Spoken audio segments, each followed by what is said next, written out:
Hello students, welcome to Study Master. I am GS Rai. तो आज से हम जो है फिर से नेक्स्ट लेक्चर में आ गए हैं। जिन्होंने पुराने लेक्चर्स नहीं देखे हैं प्लीज जाकर देख लीजिए, डिस्क्रिप्शन बॉक्स में लिंक दिया गया है। डेली हम लोग जो क्वेश्चन प्रैक्टिस यहाँ पर कर रहे हैं। और ये जो एग्जाम्स नीचे शो किए गए आपको, अगर इनमें से आप किसी भी एग्जाम की प्रिपरेशन कर रहे हैं तो आपको बहुत बेनिफिट मिलने वाला है, क्योंकि जीके जीएस के क्वेश्चन बहुत इंपॉर्टेंट है। हर एग्जाम में ये पूछे जाते हैं। और जीके के जीएस के क्वेश्चन जो है आपके प्रीवियस ईयर पेपर से उठाकर यहाँ पर मैं लेकर आया हूँ। और बाइलिंगुअल आपको जो है सीरीज मिल रही है। चलिए शुरू करते हैं। हमारा फर्स्ट क्वेश्चन जो आपकी स्क्रीन पर आ गया है, और आपको इसकी पीडीएफ चाहिए, डिस्क्रिप्शन बॉक्स में लिंक दिया गया है, वहां से जाके आप इसकी पीडीएफ ले सकते हैं। इसके अलावा कोई डाउट हो वीडियो में, लेक्चर में, तो आप नीचे कमेंट बॉक्स में कमेंट कर सकते हैं। और जो क्वेश्चंस मैं यहाँ पर बताता हूँ वो तो याद कर लीजिए, इसके अलावा जो मैं साथ में इंपॉर्टेंट इन्फॉर्मेशन बताता हूँ आपको, वो इन्फॉर्मेशन भी याद रखनी है। और कुछ क्वेश्चंस मैं कहता हूँ कि आप अपने बिहाफ पे देख लीजिएगा, तो वो भी देख लिया करो, ताकि अगर क्वेश्चन यहाँ से ना बन के वहां से बन जाए तो आपको वो भी पता होना चाहिए। चलिए शुरू करते हैं। हमारा फर्स्ट क्वेश्चन, रामपाल ने किस विश्वविद्यालय की स्थापना की थी? काफी इंपॉर्टेंट क्वेश्चन है, एग्जाम में पूछा गया ये। रामपाल ने किस विश्वविद्यालय की स्थापना की थी? Which university was founded by Rampal? Options देखिए, सोमपुरी, वल्लभी, जगदल या फिर इनमें से कोई नहीं। तो राइट आंसर क्या है? रामपाल ने जगदल यूनिवर्सिटी की स्थापना की थी। याद रहेगा आपको। नेक्स्ट क्वेश्चन देखिए, गौतम बुद्ध की माँ महामाया किस वंश से थी? From which lineage was Gautam Buddha's mother? तो किस वंश से थी वो? ऑप्शन देखिए, लिच्छवी, कोलिया, सोलंकी या फिर शाक्य है। तो जो गौतम बुद्ध की माता थी वो कोलई वंश से थी, जो कि एक, यहाँ पर याद रखिए, क्षत्रिय वंश था। कोलई वंश एक क्षत्रिय वंश था। तो गौतम बुद्ध की माता महामाया जो है कोलिय वंश से थी, और इसके जो पिताजी थे वो शाक्य वंश से बिलोंग करते थे। तो ये शाक्य वंश थे, राजा राजा शुद्धोधन, और महामाया जो है क्षत्रिय वंश कोलिय वंश से थी। तो ये आप याद रखेंगे, माता का भी याद रखेंगे और पिता का भी यहाँ पर आप लोग जो है याद रखेंगे। नेक्स्ट क्वेश्चन देखिए, वल्लभी विश्वविद्यालय का विकास किसने करवाया? वल्लभी विश्वविद्यालय का विकास किसने करवाया? ऑप्शन देखिए, भट्टारक, गोपाल, कुमारगुप्त या फिर धर्मपाल। तो जो वल्लभी विश्वविद्यालय है, वल्लभी यूनिवर्सिटी है, उसका निर्माण किसने करवाया था? भट्टारक ने। राइट आंसर है ए, भट्टारक। नेक्स्ट क्वेश्चन देखिए यहाँ पर, विक्रमशिला विश्वविद्यालय का विकास किसने करवाया था? विक्रमशिला विश्वविद्यालय का विकास किसने करवाया था? धर्मपाल, महेंद्रपाल, गोपाल या फिर कुमारपाल? तो राइट आंसर क्या है? धर्मपाल। देखिए, मैं आपको पहले भी दूसरे लेक्चर्स में बता चुका हूँ, कह चुका हूँ कि आप लोग जो है लेक्चर को देखा करो, इसमें 25 क्वेश्चंस रहते हैं। जो भी हमारा क्वेश्चन सीरीज के लेक्चर, इनमें 25 क्वेश्चंस रहते हैं। 25 में से जैसे मैं यहाँ पर क्वेश्चन आपके लिए रीड आउट करता हूँ, तो आप खुद से देखा कीजिए कि क्या आपको इसका आंसर पता है या नहीं पता। तो वीडियो के लास्ट में कमेंट किया करो अपने जो है जितने भी मार्क्स बने हैं। मान लो आपको 20-25 में से 20 क्वेश्चन आते थे, तो नीचे कमेंट कर दिया करो कि सर मेरे 20 ठीक है। इससे हमें भी थोड़ा ये अंदाजा रहता है कि कितने स्टूडेंट्स वीडियो में इंटरेस्ट लेके देख रहे हैं, कितने स्टूडेंट्स को इस वीडियो लेक्चर से फायदा हो रहा है। तो राइट आंसर याद रखेंगे, धर्मपाल ने जो है विक्रमशिला विश्वविद्यालय का विकास करवाया था। ये जो यूनिवर्सिटी वाले क्वेश्चन है, ये मैंने इकट्ठे इसलिए यहाँ पर डाल दिए हैं ताकि आपको, कई बार क्या होता है क्वेश्चन जो है मैच द फॉलोइंग में आ जाता है, मैच द फॉलोइंग, सही मिलान करें। तो उनमें ये सारी एक साइड यूनिवर्सिटी दी होती है, दूसरी साइड उनके निर्माणकर्ता होते हैं, तो इसलिए आपको ये चीजें याद रखनी है। विक्रमशिला विश्वविद्यालय बंगाल में था, जो प्राचीन भारत का एक प्रसिद्ध विश्वविद्यालय था। इसका निर्माण राजा धर्मपाल ने करवाया था, ये आपको याद हो चुका है। नेक्स्ट देखिए, किताब अल हिंद की रचना किसने की थी? हु रोट किताब अल हिंद? तो ये किसने की थी रचना? ऑप्शन देखिए यहाँ पर, बलबन, अल ब्रूनी, अमीर खुसरो या फिर इब्न बतूता। तो किताब उल हिंद की रचना किसने की थी? ये अल ब्रूनी ने की थी। इसके अलावा और इंपॉर्टेंट इन्फॉर्मेशन देख लीजिए यहाँ पर, अल ब्रूनी ने सर्वप्रथम भारतीय संस्कृति का अध्ययन भी किया था। अल ब्रूनी महमूद गजनवी के साथ भारत आया था। ये क्वेश्चन पूछा जाता है कि अल ब्रूनी जो है किसके साथ भारत आया था? तो महमूद गजनवी। दूसरा क्वेश्चन यहाँ से फॉर्म हो सकता है, तो मैंने यहाँ पर ये डाल दिया है इंपॉर्टेंट में। तो उसने किताब अल हिंद की रचना की थी, तो ये भी याद रखेंगे आप लोग जो है, किताब, बुक का नाम याद रखेंगे और ये किसके साथ आया था वो भी याद रखेंगे। नेक्स्ट क्वेश्चन देखिए, किस सल्तनत कालीन राजा ने अपने अमीरों के बीच उसकी इजाजत के बिना दावत रखनी और त्योहार मनाने पर रोक लगा दी थी? तो किस सल्तनत ने ऐसा किया था, किस सुल्तान ने ऐसा किया था? फिरोज शाह तुगलक, मोहम्मद बिन तुगलक, अलाउद्दीन खिलजी या फिर बलबन। तो ऐसा किसने किया था? ऐसा किया था अलाउद्दीन खिलजी ने। तो अलाउद्दीन खिलजी ने क्या कहा था कि उनकी बिना परमिशन के ना ही तो कोई दावत की जाएगी और ना ही कोई त्योहार मनाया जाएगा। अलाउद्दीन खिलजी ने अपने राज्य के विद्रोह को दबाने तथा विद्रोह की आशंका से बचने के लिए अपने अमीरों की बीच दावतों पर रोक लगा दी। अब देखिए, जब त्योहार मनाए जाएंगे तो लोग इकट्ठे होंगे, जब लोग इकट्ठे होंगे तो क्या हो जाएगा, विद्रोह होने की आशंका है, उसको रोकने के लिए इन्होंने क्या कह दिया, अलाउद्दीन खिलजी ने क्या कहा था कि जो है दावत और मेलों पर क्या है, रोक लगा दी गई। नेक्स्ट क्वेश्चन देखिए, अलाई दरवाजा किसका प्रदेश द्वार है? जो अलाई दरवाजा है वो किसका प्रदेश द्वार है? ऑप्शन देखिए नीचे, कुतुब मीनार, जामा मस्जिद, लाल किला या फिर ताजमहल। तो जो अलाई दरवाजा है वो कुतुब मीनार का प्रवेश द्वार है। और इसको 1311 में अलाउद्दीन खिलजी ने बनवाया। ये भी क्वेश्चन पूछा जाता है कि अलाई दरवाजे का निर्माण किसने करवाया या फिर कुतुब मीनार का निर्माण किसने करवाया था? अलाउद्दीन खिलजी ने। बाबर ने भारत का सबसे शक्तिशाली राजा किसे बताया? बाबर ने भारत का सबसे शक्तिशाली राजा किसे बताया? ऑप्शंस देखिए यहाँ पर, कृष्णदेव राय, राणा सांगा, उपयुक्त दोनों या फिर इनमें से कोई नहीं। तो बाबर ने भारत का सबसे शक्तिशाली राजा किसे कहा था? कृष्णदेव राय को बताया था उन्होंने। तो कृष्णदेव राय राजा जो है विजयनगर साम्राज्य के सबसे महान राजा थे। उनका राज्य वर्तमान तमिलनाडु, केरल, उड़ीसा, कर्नाटक और आंध्र प्रदेश में फैला हुआ था। तो ये क्वेश्चन भी पूछा जाता है, इसलिए यहाँ पर आपको बताया गया है कि विजयनगर साम्राज्य से, जो विजयनगर एम्पायर था, उसकी वर्तमान सीमाएं क्या हैं। तो तमिलनाडु, केरल, उड़ीसा, कर्नाटक और आंध्र प्रदेश, यहाँ पर जो है पूजा पूरा जो है विजयनगर एम्पायर फैला हुआ था, विजयनगर साम्राज्य फैला हुआ था। और बाबर ने कृष्णदेव राय को भारत का सबसे शक्तिशाली राजा यहाँ पर बताया था। नेक्स्ट देखिए, बक्सर की लड़ाई ईस्ट इंडिया कंपनी द्वारा किसके साथ लड़ी गई? इसके अलावा एक क्वेश्चन ये पूछा जाता है कि बक्सर की लड़ाई कब लड़ी गई थी? ये भी क्वेश्चन बहुत बार पूछा गया, या फिर मैच द फॉलोइंग में आ जाता है। तो बक्सर की लड़ाई 1764 ईस्वी में लड़ी गई थी, ये याद रखना, 1764 ईस्वी में। ये तो हो गया। अब नेक्स्ट क्वेश्चन देखिए, बक्सर की लड़ाई ईस्ट इंडिया कंपनी द्वारा किसके साथ लड़ी गई? ऑप्शंस देखिए, मीर कासिम, सादत अली खान, अली वर्दी खान या फिर सिराजुद्दौला। तो जो बक्सर की लड़ाई है वो मीर कासिम के साथ लड़ी गई थी। और ये तीनों यहाँ पर जो है तीन पार्टियां थी सामने ईस्ट इंडिया कंपनी के, देख लीजिए कौन कौन सी। बक्सर की लड़ाई 22 अक्टूबर 1764, अगर ये पूछ लिया जाए तो ये भी याद रखना, 1764 के साथ साथ 22 अक्टूबर भी पूछ सकता है आपसे। एक साइड से ब्रिटिश ईस्ट इंडिया कंपनी, इसका नेतृत्व जो है कैप्टन हेक्टर मुनरो कर रहे थे, और दूसरी तरफ थे मीर कासिम, अवध के नवाब और मुगल सम्राट जो है शाह आलम द्वितीय है। तो ये एक साइड तीनों सेनाएं थी संयुक्त रूप से, और दूसरी साइड ईस्ट इंडिया कंपनी थी। तो इन दोनों के बीच में लड़ाई हुई यहाँ पर। कहाँ पर हुई थी? बक्सर के अंदर। और जो अंग्रेजों का नेतृत्व कौन कर रहे थे? Hector Munro. ये भी क्वेश्चन पूछा जाता है कि बक्सर की लड़ाई में इंग्लिश या अंग्रेजों की जो फौज थी, अंग्रेजों का नेतृत्व कौन कर रहा था? तो हेक्टर मुनरो। याद रखना, ये क्वेश्चन पूछा गया है, बहुत बार पूछा जाता है।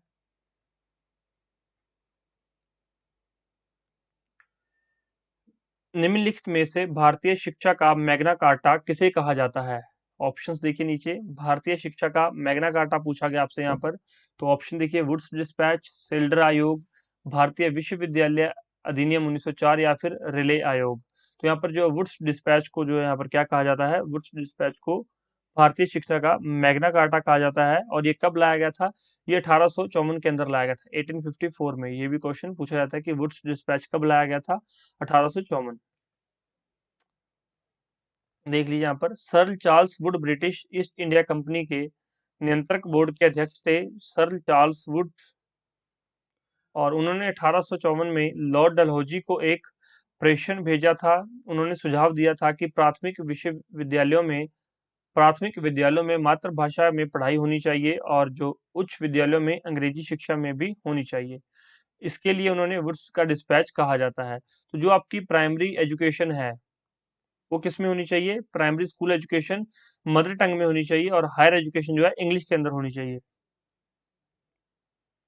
नेक्स्ट क्वेश्चन देखिए यहाँ पर, वर्नाकुलर प्रेस अधिनियम और शस्त्र अधिनियम किस वायसराय के द्वारा पारित किया गया था? तो जो यहाँ पर क्या पूछा गया है, वर्नाकुलर वर्नाकुलर प्रेस अधिनियम और शस्त्र अधिनियम किस वायसराय के द्वारा पारित किया गया था?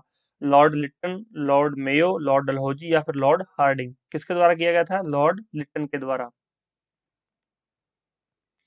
लॉर्ड लिटन ने 1876 से लेकर 1880 तक भारत के वायसराय के रूप में जाने जाते हैं, और 1876 से लेकर 78 के अकाल को वो सही ढंग से नहीं संभाल पाने के कारण उनकी बहुत आलोचना की गई थी, और आलोचना को रोकने के लिए उन्होंने क्या किया?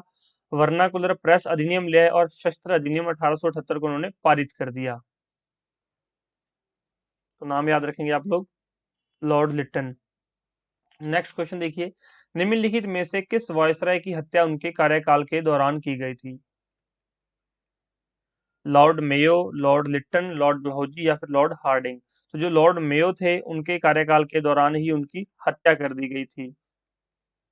लॉर्ड मेयो भारत के एकमात्र ऐसे वायसराय हैं, तो एकमात्र है, इंपॉर्टेंट रहेगा, याद रहेगा कि लॉर्ड मेयो, इनकी हत्या उनके कार्यकाल के दौरान हुई थी। 1872 में अंडमान द्वीप के पोर्ट ब्लेयर में एक निरीक्षण यात्रा के दौरान एक पठान ने उनकी हत्या कर दी थी। नेक्स्ट क्वेश्चन देखिए यहाँ पर, निम्नलिखित धार्मिक समुदायों पर विचार कीजिए। काफी इंपॉर्टेंट क्वेश्चन है, करंट अफेयर से रिलेटेड करके भी ये पूछ लिया जाता है। तो ऑप्शन देखिए, सिख, बौद्ध, जैन या फारसी। इनमें अल्पसंख्यकों का दर्जा किसे मिला हुआ है? अल्पसंख्यक मतलब माइनॉरिटी का स्टेटस किन किन को मिला हुआ है? ऑप्शन ये चार हैं, तो नीचे ऑप्शन देख लीजिए, एक और चार, एक दो चार, दो तीन चार या एक दो तीन चार। यहाँ पर राइट आंसर क्या है? डी। तो ये चारों को ही, सिख, बौद्ध, जैन और फारसी, चारों को ही जो अल्पसंख्यक का दर्जा मिला हुआ है। इसके अलावा भारत के अंदर जो है मुस्लिम और ईसाई धर्म को भी यहाँ पर माइनॉरिटी कम्युनिटी में यहाँ पर रखा गया है। तो देख लीजिए यहाँ पर मुस्लिम, ईसाई, सिख, बौद्ध, पारसी और जैन, तो ये सभी को क्या किया गया है? अल्पसंख्यक धार्मिक समुदाय मतलब रिलीजियस माइनॉरिटी कम्युनिटी में यहाँ पर रखा गया है इनको। नेक्स्ट क्वेश्चन देखिए, चुनाव आयोग के बारे में कौन सा कथन सही है? यहाँ पर जो है राइट ऑप्शन बताना है। तो यह स्वतंत्र और संवैधानिक निकाय है। तो आपने इलेक्शन कमीशन के बारे में कभी ना कभी सुना होगा, चुनाव आयोग। तो इसका एक अनुच्छेद है, स्पेशल अनुच्छेद है, आर्टिकल 280, चुनाव आयोग से संबंधित है। तो यह स्वतंत्र और सांविधिक न्याय निकाय नहीं है, यह स्वतंत्र और संवैधानिक निकाय है। संविधान में आर्टिकल 280 में चुनाव आयोग के बारे में बताया गया है। यह संविधान बाद में किसी अमेंडमेंट के द्वारा इसको नहीं लाया गया, तो ये ओरिजिनल संविधान के अंदर था। तो ये ऑप्शन तो यहाँ पर बिल्कुल गलत हो गया। नेक्स्ट देखिए, इसमें 6 साल का कार्यकाल रखने वाले सदस्यों का समावेश होता है। तो ये यहाँ बिल्कुल ठीक है कि जो चुनाव आयोग के अंदर 6 साल का कार्यकाल दिया जाता है। यहाँ पर पूछा गया है कि एक कथन सही कथन बताना है, तो सही हो गया, लेकिन हम नेक्स्ट कथन भी पढ़ लेते हैं। यह राजनीतिक दलों को मान्यता देने से संबंधित विवादों के मध्यस्थता के लिए एक अदालत के रूप में कार्य करता है। तो ये अदालत के रूप में कार्य नहीं करता है, तो इसलिए एक ऑप्शन भी गलत हो गया। अखिल भारतीय निकाय होने के नाते यह ग्राम पंचायतों और राज्य नगर पालिकाओं के चुनावों के साथ चुनावों से भी चिंतित होता है। तो ऐसा नहीं है, जो पंचायत के चुनाव हैं, राज्य नगर पालिकाओं के चुनाव हैं, ये स्टेट इलेक्शन कमीशन कराता है, ना कि चुनाव आयोग।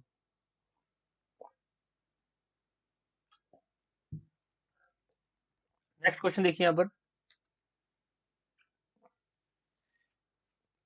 निम्नलिखित में से कौन सा प्रोटोकॉल उसके मुद्दे से सही संबंधित नहीं है?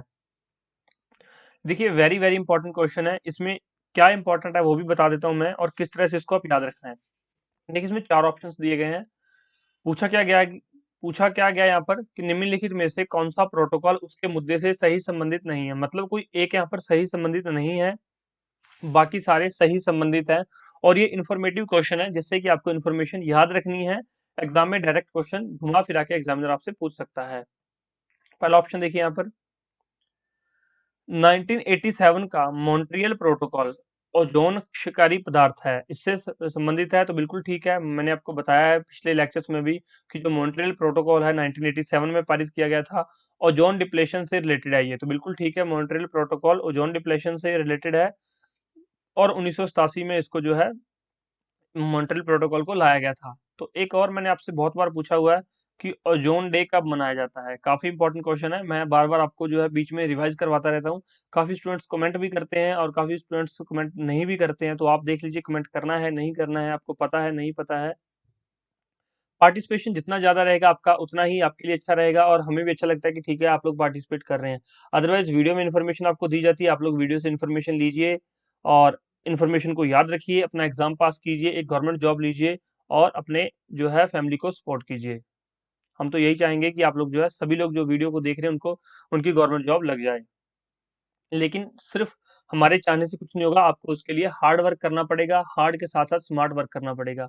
जैसे मैं आपको डेली वीडियोस में कुछ ना कुछ नए टिप्स देता रहता हूँ कि आप लोगों को किस तरह से क्या चीजें रिवाइज करनी है, क्या चीजें याद रखनी है, और वीडियो के लास्ट में मैं आपको नोट्स के बारे में, टेस्ट सीरीज के बारे में, स्टडी मटेरियल के बारे में भी डेली अवगत करवाता हूँ। तो अगर आप कुछ भी लेना चाहते हो तो वहाँ पे जो है इंटरेस्ट दिखा के जो हमें कॉन्टेक्ट कर सकते हैं। नेक्स्ट क्वेश्चन देखिए, 1979 का बोन सम्मेलन, पहला होगा 1987 मॉन्ट्रियल प्रोटोकॉल, दूसरा ऑप्शन है 1979 का बोन सम्मेलन। तो ये याद रखेंगे कि बोन सम्मेलन कब हुआ था, 1979 में, और ये किस चीज से रिलेटेड था, प्रवासी प्रजातियों के संरक्षण से related, conservation of migratory species. तो ये बिल्कुल ठीक है यहाँ पर। तीसरा ऑप्शन देखिए, 1989 का बासेल सम्मेलन। तो ये जो बासेल सम्मेलन 1989 में हुआ था, ये ठीक है, लेकिन इसमें क्या ऑप्शन दिया गया, ट्रांस बाउंड्री आंदोलन, पारगमन, हैंडलिंग और रहने वाले संशोधित जीवों के उपयोग का विनियमन। तो इसमें यहाँ पर एक छोटी सी यहाँ पर इन्होंने गड़बड़ कर दिया है, तो ये आपका जो आंसर है इसका क्वेश्चन का सी है। इसमें ये जो संशोधित जीवों से रिलेटेड नहीं है, जो टॉक्सिक हाजार्डियस वेस्ट होता है, टॉक्सिक वेस्ट होता है, उसकी रेगुलेशन और उसकी हैंडलिंग से रिलेटेड है। जो बासेल सम्मेलन है टॉक्सिक वेस्ट से रिलेटेड है ये। नेक्स्ट यहाँ पर देखिए, 1998 का रॉटरडैम सम्मेलन। तो ये कुछ खतरनाक रसायन और कीटनाशकों के अंतर्राष्ट्रीय व्यापार में सहमति के लिए। तो ये तीन तो बिल्कुल ठीक है, लेकिन सी यहाँ पर गलत है। ये यहाँ पर संशोधित जीवों से रिलेटेड नहीं है, ये हजार्डस वेस्ट से संबंधित है। तो इस क्वेश्चन में आपको ये याद रखना है कि मॉन्ट्रियल प्रोटोकॉल कब हुआ था, 1987 में, बोन सम्मेलन 1979 में, बासेल सम्मेलन 1989 में, रॉटरडैम सम्मेलन 1998 में। तो ये क्वेश्चन हर एक एग्जाम में, काफी एग्जाम्स में क्वेश्चन पूछा गया है। इस जो एक क्वेश्चन से आगे 5 से 7 क्वेश्चन बन सकते हैं। मैच द फॉलोइंग में आ सकता है, सिंगल सिंगल क्वेश्चन करके पूछा जा सकता है। ये भी पूछ सकता है कि 1987 का मॉन्ट्रियल प्रोटोकॉल किस चीज से संबंधित है, और जॉन डिप्लेशन से, प्रवासी भारतीयों के, प्रवासी प्रजातियों के संरक्षण से, या और आपको ऑप्शन देके वो कंफ्यूज कर सकता है। तो आपको कंफ्यूज नहीं होना है, इस क्वेश्चन को रिवाइंड करके 10 सेकंड 20 सेकंड पीछे करके इसको देख लीजिए, तो इस क्वेश्चन को अच्छे से याद कर लीजिए, या फिर ये जो इन्फॉर्मेशन यहाँ पर प्रोवाइड करवाई गई है इसको आप कहीं पे नोट डाउन कर लीजिए। वैसे इसकी पीडीएफ आपको मैं प्रोवाइड करवाता हूँ, तो पीडीएफ आपको वहां से डाउनलोड कर सकते हैं, डिस्क्रिप्शन बॉक्स में मैं लिंक दे देता हूँ आपको, वहां से आप लोग जो डाउनलोड कर सकते हैं। पढ़ लीजिए यहाँ पर, खतरनाक अपशिष्टों और उनके निपटान के संक्रमण सीमा आंदोलन के नियंत्रण पर बेसल कन्वेंशन, जिसे आमतौर पर बेसल कन्वेंशन के रूप में जाना जाता है, एक अंतर्राष्ट्रीय संधि है जो राष्ट्रों के बीच खतरनाक कचरे के आंदोलन को कम करने के लिए डिजाइन किया गया था, और विशेष रूप से खतरनाक हस्तांतरण को रोकने के लिए इसको शुरू किया गया था। तो आपको ये याद रहेगा, 1989 में हुआ था ये। नेक्स्ट क्वेश्चन पर चलते हैं।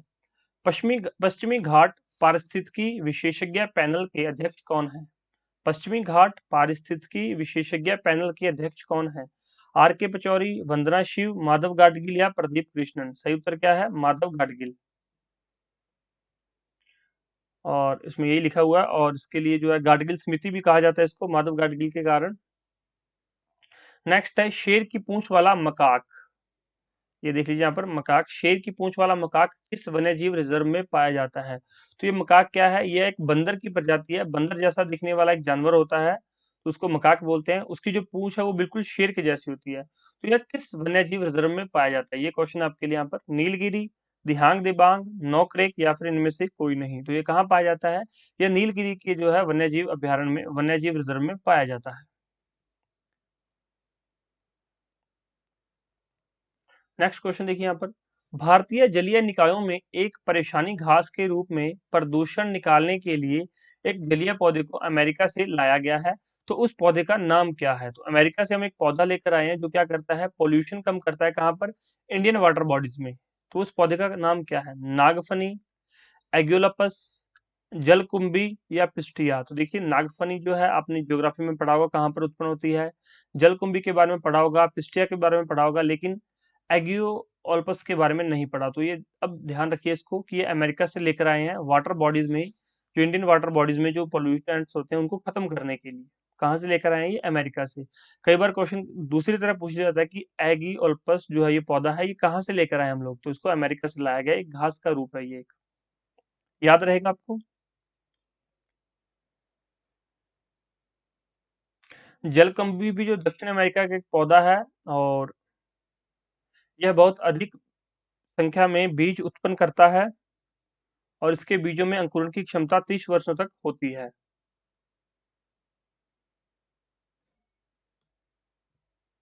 नेक्स्ट क्वेश्चन देखिए यहाँ पर। जापानी कला जो है इकेबाना, नाम याद रखिए, इकेबाना।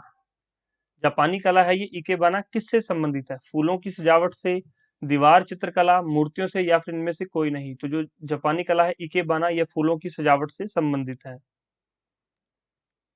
नेक्स्ट क्वेश्चन देखिए। भगत आंदोलन निम्नलिखित में से किस जनजाति से संबंधित है? जो भगत आंदोलन है वो किस जनजाति से संबंधित है? बिरहोर, भील, संथाल, या फिर कोल? तो जो है भगत आंदोलन किस जनजाति से संबंधित है? भील जनजाति से। भगत आंदोलन भील जनजाति से संबंधित है, जो कि राजस्थान, गुजरात, मध्य प्रदेश, महाराष्ट्र में है। जब कोई भील भगत हो जाता है तो उसे मांस, अंडे और शराब का त्याग करना पड़ता है। वो दहेज भी स्वीकार नहीं करता। यह आंदोलन 300 साल पुराना है, और राजस्थान के मावजी सबसे पुराने भगत थे। ये क्वेश्चन आरपीएससी के लिए इंपॉर्टेंट है, Rajasthan public service commission RAS में पूछा जा सकता है कि राजस्थान के सबसे पुराने भक्त कौन थे? मावजी। और उनके राजस्थान के बांसवाड़ा और डंगपुर जिले में काफी अनुयायी भी हैं। तो ये क्वेश्चन भी पूछा जाता है, राजस्थान के एग्जाम्स में पूछा जाता है। अदर इंडिया लेवल पे ये नहीं पूछा जाएगा, लेकिन इंडिया लेवल पे ये क्वेश्चन जरूर पूछा जाता है कि भगत आंदोलन निम्नलिखित में से किस जनजाति से संबंधित है? तो भील जनजाति से। ये आप लोग याद रखेंगे। नेक्स्ट क्वेश्चन देखिए। समशीतोष्ण घास क्षेत्रों को क्या कहा जाता है? जो टेम्परेट ग्रास रीजन्स है उनको क्या बोला जाता है? स्टेपी इन सेंट्रल एशिया, बिल्कुल ठीक है। यहाँ पर ये बताना है, समशीतोष्ण घास क्षेत्रों को क्या कहा जाता है? कि ये जो नीचे दिए गए हैं इनमें से कौन से ठीक है? मध्य एशिया में स्टेपी कहा जाता है, उत्तरी अमेरिका में प्रेरी कहा जाता है, और इसके अलावा जो है दक्षिण अमेरिका में वेल्ड कहा जाता है। तो देखिए यहाँ पर ये पहला बिल्कुल ठीक है, मध्य एशिया में इनको स्टेपीज कहा जाता है, और उत्तरी अमेरिका में इनको प्रेरी कहा जाता है, ये भी ठीक है। और जो दक्षिण अमेरिका में इनको क्या कहा जाता है? यहाँ पर वेल्ड नहीं आएगा, इनको क्या कहा जाता है? पंपास। साउथ अमेरिका में इनको पंपास नाम से बुलाया जाता है। तो राइट आंसर क्या है यहाँ पर? ए, और ये इसका याद रखेंगे आप लोग। ये आपको ज्योग्राफी में अच्छे से करवाया गया है। और जिन्होंने हमारी लेक्चर सीरीज नहीं देखी है, डिस्क्रिप्शन बॉक्स में लिंक दिया रहता है, आप लोग वो देख सकते हैं। जनरल स्टडीज के नाम से है,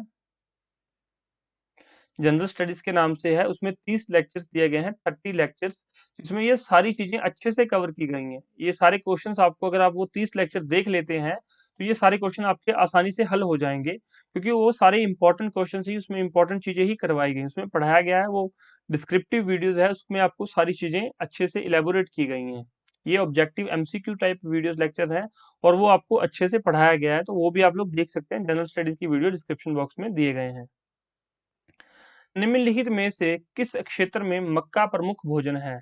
मक्का प्रमुख भोजन किस क्षेत्र का है? पश्चिमी यूरोप, रूस, मध्य अफ्रीका, या फिर दक्षिण पूर्व एशिया? तो निम्नलिखित में से किस क्षेत्र में मक्का प्रमुख भोजन है?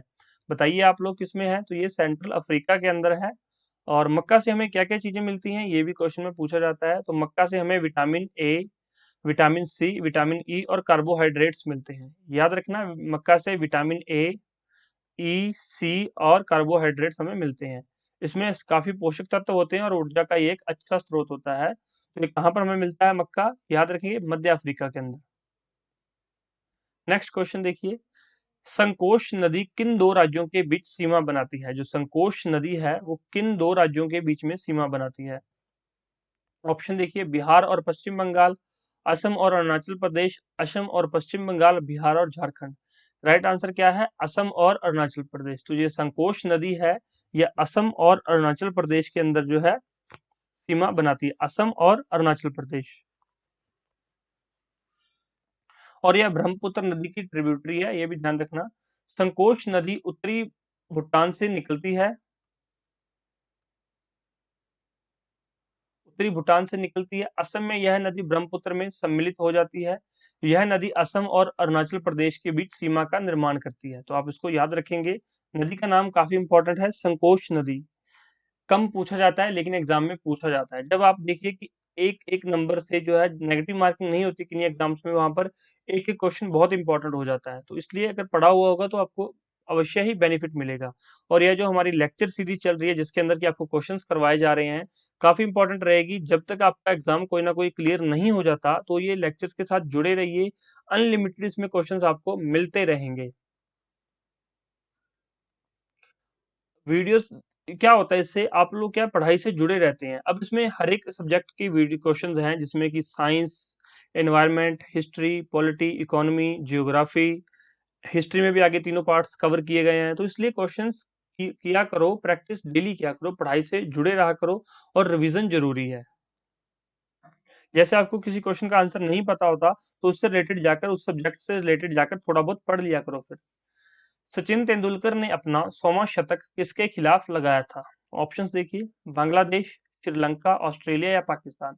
तो सचिन तेंदुलकर ने अपना 100वां शतक बांग्लादेश के खिलाफ लगाया था 2012 के अंदर, और यह मैच जो है भारत हार गया था। नेक्स्ट देखिए, वाणिज्यिक फसलों के लिए मूल्य समर्थक संचालन को लागू करने के लिए नोडल एजेंसी कौन सी है? तो यहाँ पर पूछा गया जो कमर्शियल क्रॉप्स हैं उनके लिए मिनिमम स्पोर्ट यहाँ पर मूल्य समर्थन संचालन को लागू कौन करता है? ऑप्शन देखिए, नेफेड, नाबार्ड, ट्राइफेड, एफसीआई। तो इसमें राइट आंसर क्या है? नेफेड। ओके, याद रखेंगे आप लोग जो है। वाणिज्यिक फसलों के मूल्य समर्थन का संचालन कौन करता है? नाफेड। नाफेड की फुल फॉर्म क्या है? National agriculture cooperative marketing federation of India limited. इसकी स्थापना 1958 में हुई थी। अब ये तो मैंने आपको यहाँ पर बता दिया कि नाफेड की स्थापना 1958 में हुई थी। अब आपका होमवर्क क्या है? नाबार्ड के जो है पता कीजिए कि नाबार्ड का फुल फॉर्म क्या है, इसकी स्थापना कब हुई थी, इसका हेडक्वार्टर कहाँ है। ट्राइफेड की स्थापना कब हुई थी, एफसीआई की फुल फॉर्म क्या है, इसकी स्थापना कब हुई थी। तो ये अगर आपको तीनों चीजों के बारे में पता है तो आप कमेंट बॉक्स में बता सकते हैं, दूसरे स्टूडेंट्स को भी पता चल जाएगा। थोड़ा सा पार्टिसिपेशन दिखाया करो। अगर आप लोग अच्छा पार्टिसिपेशन करेंगे तो हम भी आपके लिए जो है रेगुलर लेक्चर्स लेकर आते हैं, तो हमें भी लगता है कि जो हम मेहनत आपके लिए कर रहे हैं उसका फायदा आपको भी हो रहा है। और कहीं ना कहीं हमें भी अच्छा लगता है जब आप लोग वीडियो को लाइक कर देते हैं, शेयर कर देते हैं, कमेंट कर देते हैं। तो इसलिए किया कीजिए। नेफेड की फुल फॉर्म मैं बता चुका हूँ, national agriculture cooperative marketing federation of India limited, और इसकी स्थापना 2 अक्टूबर 1958 को हुई थी। इसके अलावा जो इंपॉर्टेंट इन्फॉर्मेशन है, इसका जो आप लोग अगर पीडीएफ डाउनलोड करना चाहते हैं तो ये हमारी ऑफिशियल वेबसाइट है studymasterofficial.com। वहां से जाके इसको डाउनलोड कर सकते हैं, या फिर हमारी एप्लीकेशन है study master official, play store से डाउनलोड करके उसमें ये पीडीएफ को देख सकते हैं। हमारा टेलीग्राम ज्वाइन कर सकते हैं, वहां पर भी आपको इसकी पीडीएफ मिल जाएगी। तो आप जिस भी मीडियम से पीडीएफ लेना चाहते हैं उस मीडियम से आपको मिल जाएगी।